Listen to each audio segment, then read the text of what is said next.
Hello friends, welcome to my YouTube channel. आज हम आए हैं अपने नए टॉपिक के साथ।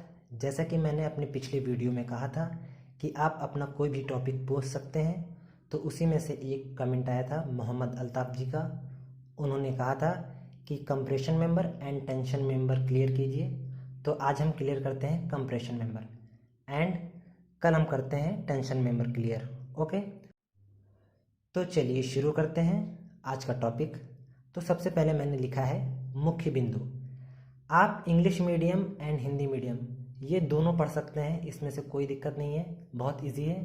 तो हिंदी मीडियम वाले घबराएं नहीं कि इंग्लिश में है, बहुत ही आसान भाषा में मैं समझा दूंगा, इसके लिए कोई दिक्कत नहीं है। तो सबसे पहले आए मुख्य बिंदु पर कि क्या क्या आपको फाइंड आउट करना है। तो सबसे पहले है design compressive strength. Okay, second है बकलिंग क्लास और थर्ड है वैल्यू ऑफ एफसीडी। तो इसके कुछ स्टेप्स हैं डिज़ाइन के, तो वो मैं क्लियर कर देता हूँ। ये खाली पढ़ना है, देन अभी मैं न्यूमेरिकल सॉल्व कराता हूँ, तो उसमें आपको सब कुछ क्लियर हो जाएगा। ओके, तो डिज़ाइन का सबसे पहले स्टेप है note down the properties of given. Okay, जो आपको प्रॉपर्टीज़ दी हैं उसको आप उतार लीजिए सबसे पहले, वो आपका पहला स्टेप होगा। ठीक है, देन यूजिंग स्टील टेबल, आपका स्टील टेबल का उपयोग करना है, वो मैं अभी अभी बताऊंगा पूरा कि कैसे करना है। सेकंड पॉइंट है कैलकुलेट इफेक्टिव लेंथ। ओके, आपको कैलकुलेट करना है, निकालना है इफेक्टिव लेंथ को। इसकी कंडीशन होती है, वो मैंने लिख दी हिंदी में, जब ऊंचाई दी होगी तो इफेक्टिव लेंथ भी दी होगी।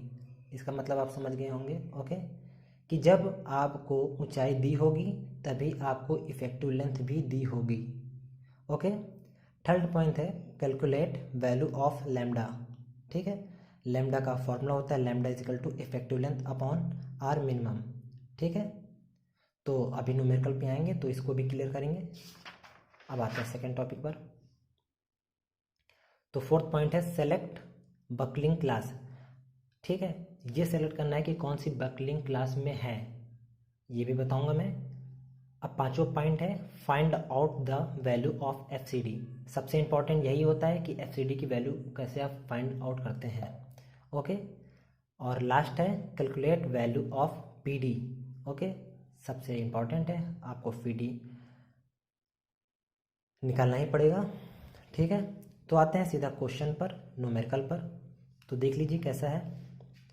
Calculate design compressive strength for a column made of I S H B 350 at the rate 710.2 newton metre प्रति metre and 3.5 metre high.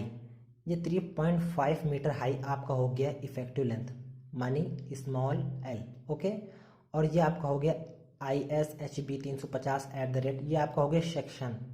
Okay, आगे पढ़ते हैं। The column is a resistant in the direction end, direction end में है। ठीक है, और होता है पोजीशन ऑफ बोथ एंड। ठीक है, use steel grade F E 410, आपको ग्रेड भी दे दिया है तो और अच्छी बात है। तो सबसे पहले मैंने स्टेप बताया था कि जो जो गिवन होगा वो आपको उतारना है, तो आपने उतार लिया। सेक्शन एफ यू आपने उतार लिया 410, तो उसी के अकॉर्डिंग हो गया एफ वाई 250 न्यूटन पर एम एम स्क्वायर। ये आप अपनी बुक में स्टील टेबल में देख सकते हैं, या पहले से भी आप पढ़ते आ रहे होंगे। ठीक है, ये आपको बताने की ज़रूरत नहीं है। अब आता है एल 3.5, यहाँ से मैंने निकाल लिया था। अब आते हैं अगले पेज पर। दूसरा पॉइंट है प्रॉपर्टीज़ ऑफ सेक्शन। ये आपकी जितनी प्रॉपर्टीज़ हैं कहाँ से आई, ये आती हैं स्टील टेबल से। मैं स्टील टेबल आपको दिखा देता हूँ। ओके,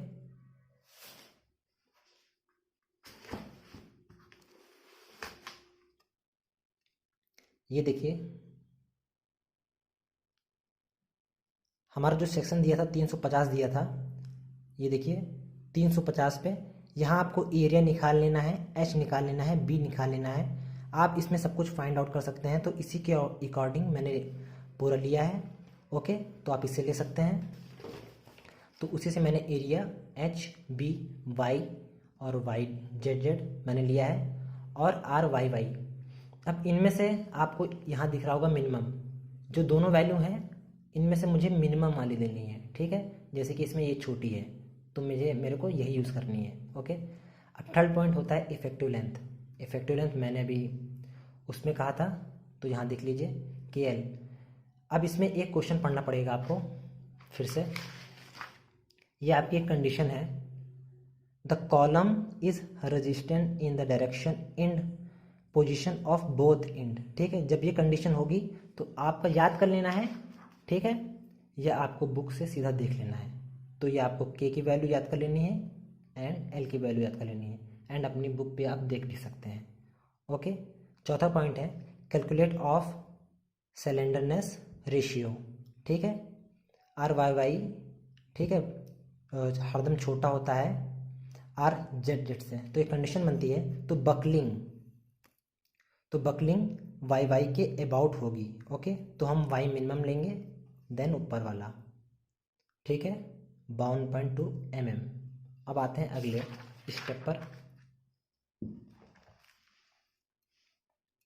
लैम्डा मेरे को फाइंड आउट करना था, lambda equal to LF effective length upon R minimum.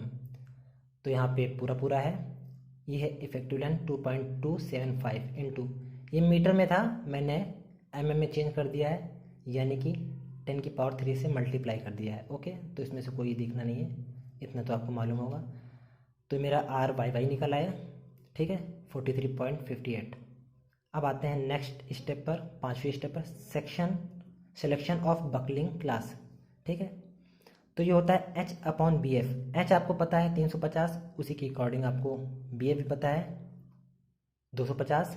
तो ये होता है, फैक्टर होता है कि 1.4 यानी कि 1.2 हमेशा छोटा होगा। ठीक है, कभी भी घटाएंगे।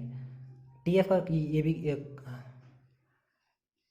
भी यही कंडीशन होता है कि 40 mm हमेशा बड़ा होता है।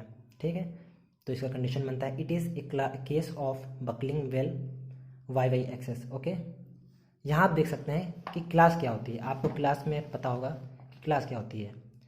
RZZ, जब आप वो टेबल खोलेंगे तो आपको ये दिख जाएगा RZZ एंड RYY।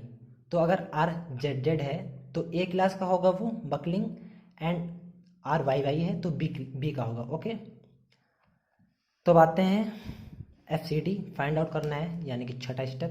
तो यहाँ से स्टार्ट करेंगे, KL/R हम पहले ही निकाल चुके हैं।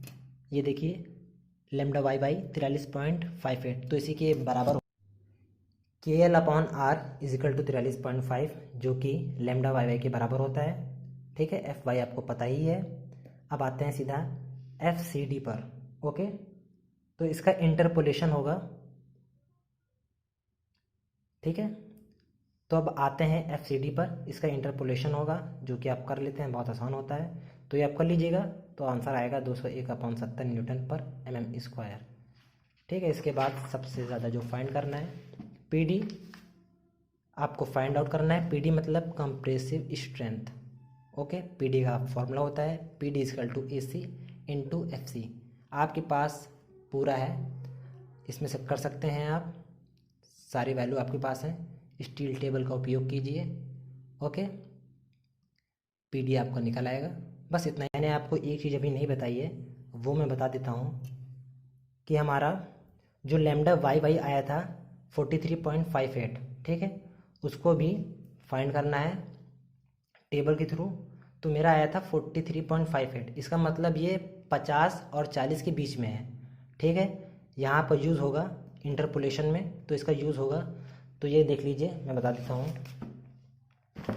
ये देखिए, जब आप टेबल खोलेंगे, ये सार्थक की बुक है और इसका पेज नंबर है 146। ओके, तो ये देखिए 40 एंड 50, थोड़ा जूम कर देता हूँ मैं। ठीक है, आप देख रहे होंगे 40 50। ठीक है, कर्व B पे है। ये देखिए क्लास B पर है 206, 40 पर 50, 194। तो यही बताना था आपको कि इंटरपोलेशन जब आप करेंगे तो इसका यूज़ होगा।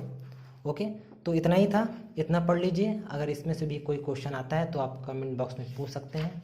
Thank you so much, and इसको शेयर कीजिए, एंड अगर आपने चैनल सब्सक्राइब नहीं किया है तो प्लीज़ कर दीजिए। Thank you so much.